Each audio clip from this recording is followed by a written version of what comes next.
Meu amigo e minha amiga, você que precisa aí, urgente, né, de um benefício de incapacidade temporária, que é o mais pedido no INSS, né?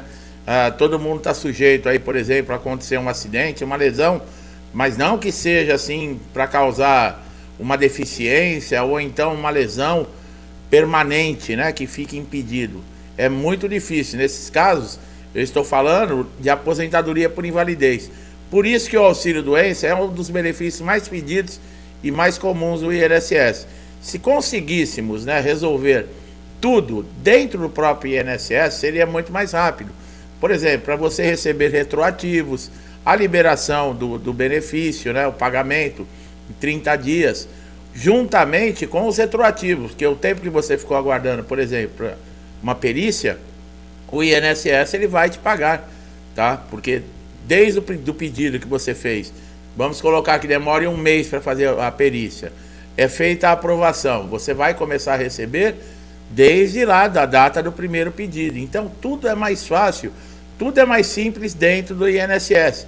Mas é aquilo, né, pessoal? As pessoas fazem leis aqui no Brasil, é engraçado, porque se preocupam tanto em colocar palavras bonitas no papel, né? Você pega assim uma lei, um projeto, nossa, é tudo lindo, maravilhoso. Mas na hora de colocar em prática é terrível. E não é terrível para quem criou a lei, é terrível para quem fica submetido, que no caso de INSS, somos todos nós, né, contribuintes, segurados, que estamos sujeitos aí à necessidade de precisar de um benefício. Ninguém está no INSS porque quer. Ninguém está no INSS com atestados, com exames, com laudos, com histórico cirúrgico, porque está brincando, ou porque quer ficar em casa, ou porque está mentindo. Não, está ali a comprovação da necessidade da incapacidade. E o INSS não está fazendo nenhum favor, não é nenhuma esmola, porque você pagou. Para você conseguir um benefício dentro do INSS, você precisa preencher requisitos, qualidade de segurado, tempo de carência, comprovar, né, além do corpo, né, fisicamente, mas também comprovar através de documentação que você está lesionado. E o que acontece geralmente? Entrar na justiça. Agora, quanto tempo dura uma ação, por exemplo, de auxílio-doença dentro da justiça? O que acontece? Quais são as fases do processo? Quanto tempo o juiz dá a sentença? O que o juiz analisa? O que é a perícia judicial quando está relacionada ao benefício de incapacidade temporária? O que o perito ele vai verificar? São todos assuntos que nós vamos discutir aqui nesse vídeo. Nós vamos mostrar para vocês tudo, minuciosamente, como tudo funciona. Por isso é muito importante, você que está recebendo o benefício. Nós colocamos vídeos anteriores que houve algumas mudanças, né? Principalmente para o auxílio-doença, no caso de prorrogação. E aqui, mais um conteúdo falando com relação à justiça. Então, são informações importantíssimas que você deve assistir com atenção, guardar essas informações, porque com certeza amanhã ou depois você vai necessitar desse conteúdo para poder resolver ou achar algum caminho que você deve seguir para conseguir o seu benefício de forma mais rápida e segura. Então preste bastante atenção no vídeo. Não quer dizer que você vai entrar com um processo aí judicial e você vai ganhar a ação. A justiça não funciona assim.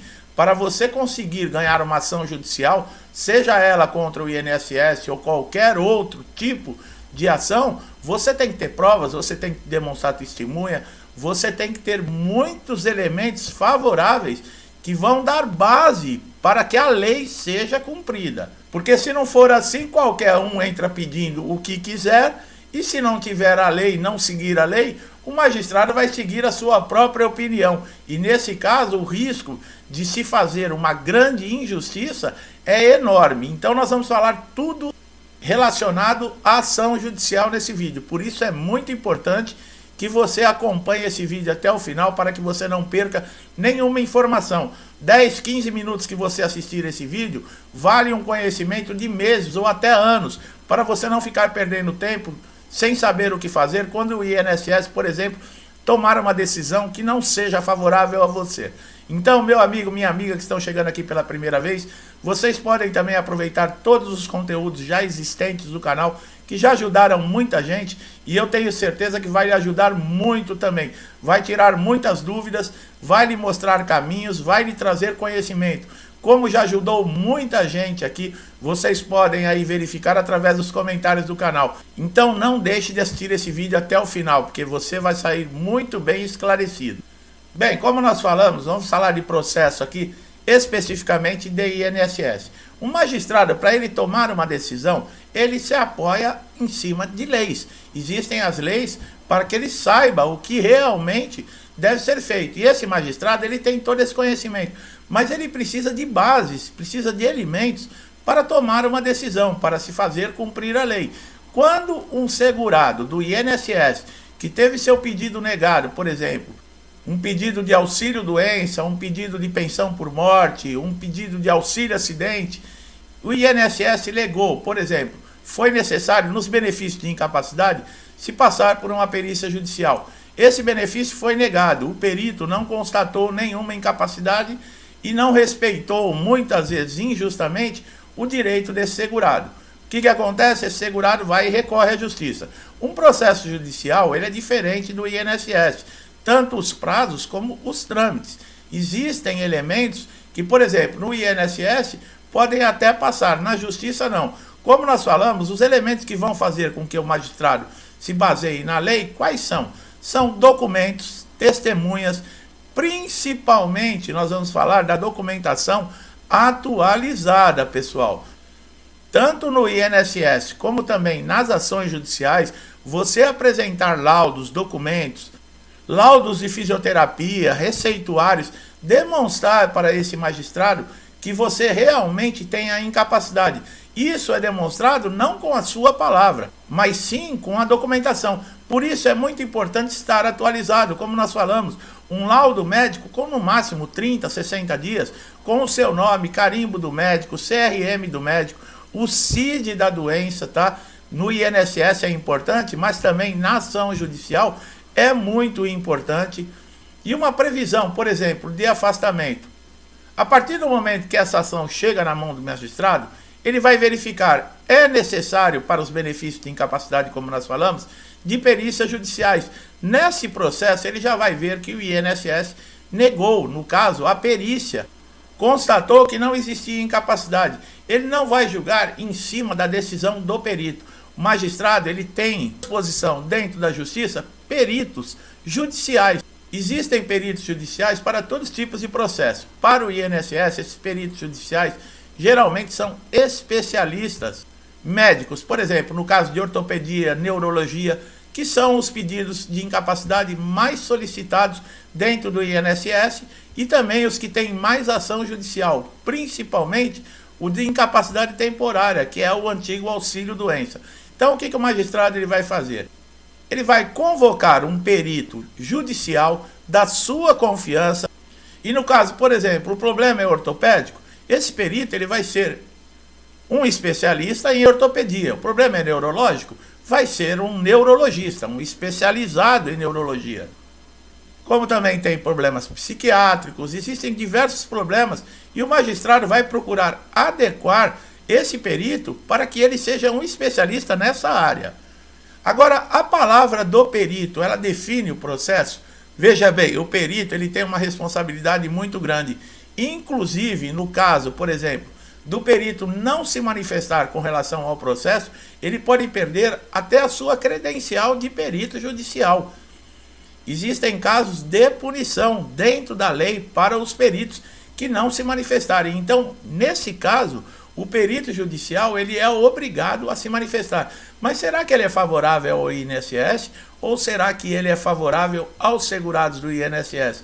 Deve haver uma imparcialidade, pessoal. Ele não pode ser favorável nem do INSS, também nem favorável a você, segurado.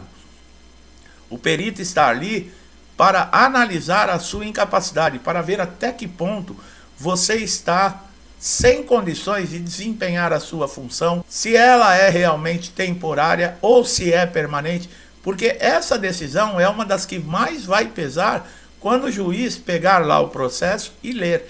A primeira coisa que ele vai ver, bom, o perito do INSS negou o benefício para esse segurado, alegando que não existe uma incapacidade. Mas o meu perito aqui judicial, ele constatou sim a incapacidade.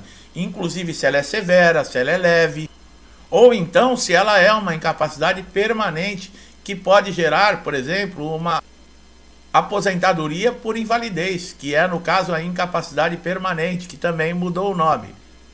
Em muitos casos, processos aí que entraram, por exemplo, segurado solicitando na justiça auxílio-doença, quando chegou na frente do perito judicial dessa avaliação, esse especialista, no caso que o segurado estava sofrendo, ele verificou e diagnosticou que aquele segurado ele não teria mais condições de exercer nem a sua função, nem outra função. E o processo foi modificado de auxílio-doença, de uma concessão para auxílio-doença, para aposentadoria por invalidez.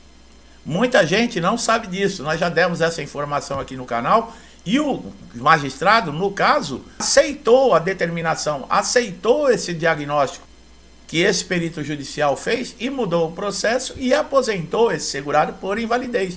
E esse segurado havia pedido um auxílio-doença. Olha como é que funciona as coisas, pessoal. Muitas vezes a pessoa que é leigo, a pessoa que não tem conhecimento, que nunca teve contato com essa área, nem sabe disso. E você pode procurar aqui na internet, poucos canais falam sobre esse assunto. Nós já falamos em um vídeo aqui, eu não sei quanto tempo atrás, quantos vídeos atrás, mas nós já citamos que existe essa possibilidade. E existe realmente. Agora também existe a possibilidade do perito judicial indeferir, ele também negar, ele falar que você não está incapacitado para o trabalho, que você pode sim retornar para a sua função. E aí, o que acontece? Acabou o processo, o perito falou que não. Como é que funciona tudo isso? Bem, existem casos que o próprio juiz, o próprio magistrado, ele chama esse segurado, por exemplo, para fazer uma entrevista com esse segurado. Muitas vezes nessa entrevista nós já falamos que quando o juiz detecta, por exemplo, que esse segurado ele está passando por um problema que pode colocar em risco até a subsistência da sua família, por ele não ter nenhum outro tipo de renda e estar aguardando a decisão do processo para poder pagar as suas contas, receber o que é direito, pagar as suas contas, sustentar a sua família, muitas vezes o próprio magistrado já concede a tutela antecipada, como nós já falamos em outros vídeos aqui. Não é obrigatório e não é um caso que acontece sempre. Mas você pode colocar a sua situação para o juiz, num caso, numa entrevista que você tiver com ele. Nesse caso do perito judicial, se você contestar, por exemplo, essa decisão que foi indeferida pelo perito judicial, o juiz pode determinar que você faça uma nova perícia com outro perito. Mas aí também entra o que nós sempre falamos, né, pessoal? O corporativismo. Um perito judicial especializado em ortopedia, por exemplo, ele não vai negar a decisão e o diagnóstico de um outro perito judicial especializado em ortopedia. Quer dizer, fica sem saída. Nesse caso, foi indeferido, o juiz pode levar em consideração, porque é a parte mais importante da comprovação que existe o direito de você receber o benefício. É o diagnóstico, sim, da incapacidade. A partir do momento que não é detectado essa incapacidade, fica muito difícil você conseguir uma decisão favorável a você, né? E o magistrado ele vai levar isso em consideração. Encerra-se o processo, você não conseguiu o benefício. O que você deve fazer? Bem, você pode entrar no INSS novamente com um novo pedido para tentar conseguir um novo benefício. Agora, no caso, você que está empregado, você retorna para a sua empresa, porque a partir do momento que essa ação foi indeferida e você perde lá no INSS, o INSS negou, a ação judicial também, ela foi indeferida, você retorna para a sua empresa. Quando você chega na sua empresa, você vai ter que passar novamente por um médico do trabalho. E esse médico do trabalho, ele vai ter conhecimento de tudo que está acontecendo com você. Você retorna ao seu trabalho. Você que está empregado, é claro. O que acontece? Para você conseguir um afastamento e solicitar novamente um pedido de benefício no INSS, você vai ter que pegar novamente um atestado, um afastamento de 15 dias. A partir do 16º dia, você vai entrar no INSS, vai começar tudo de novo, aquela história de passar por perícia, de juntar documentação, de atestar novamente se você está incapacitado ou não. Quer dizer, é uma novela, pessoal. Chega a ser uma novela, mas isso acontece. Esse é um dos motivos também que nós vivemos falando para você deixar toda a sua documentação guardada num lugar que você vai evitar que, por exemplo, dobre, mole, que fique ilegível os dados que consta, por exemplo, num laudo. É muito importante você guardar essa documentação com responsabilidade, porque dentro de um processo judicial você vai precisar sim. Agora, a decisão judicial sendo favorável a você, você vai ter um período de espera para receber, para começar a receber, por exemplo, os seus atrasados e do INSS. Geralmente se demora entre 60 dias, mais ou menos. A decisão judicial sendo favorável a você, já é enviado para cálculos esse processo. E a partir de que data vai ser feito esses cálculos para esses atrasados? A partir daquele primeiro pedido, daquele primeiro requerimento que você fez no INSS. A partir daquela data, você passa a ter direito, através do processo judicial. A justiça ela não vai te pagar atrasados a partir do momento que você entrou na justiça, porque lá atrás, no caso, o magistrado constatando a decisão favorável a você, ele reconhece que o perito do INSS está nula a decisão que ele tomou, o diagnóstico dele foi errado e você já tinha direito desde lá do primeiro requerimento. Então, a partir dessa data, lembrando que acima de 60 salários mínimos, esses atrasados eles são pagos em RPVs. O processo teve a decisão, foi feito os cálculos, você vai receber uma carta dizendo o banco que está, o endereço, o valor que você tem a receber a partir de tal data. Você pega a sua documentação, segue para esse endereço para receber esse atrasado, que não pode ultrapassar 60 salários mínimos.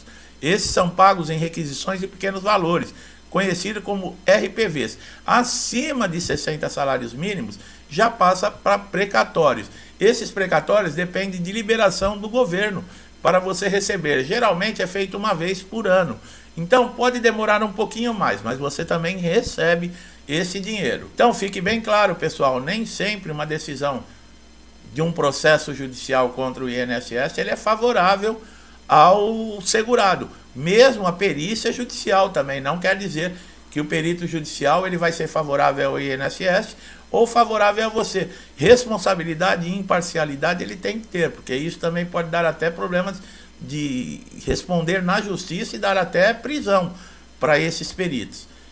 Ele tem que ser imparcial, ele tem que fazer um diagnóstico. Por isso que a perícia judicial ela é muito levada em consideração comparada do INSS, porque o perito judicial ele vai te avaliar, ele vai ver o seu problema, ele vai ver a sua documentação, ele vai fazer um diagnóstico, tocar em você, ver até onde você está realmente impossibilitado para exercer a sua função.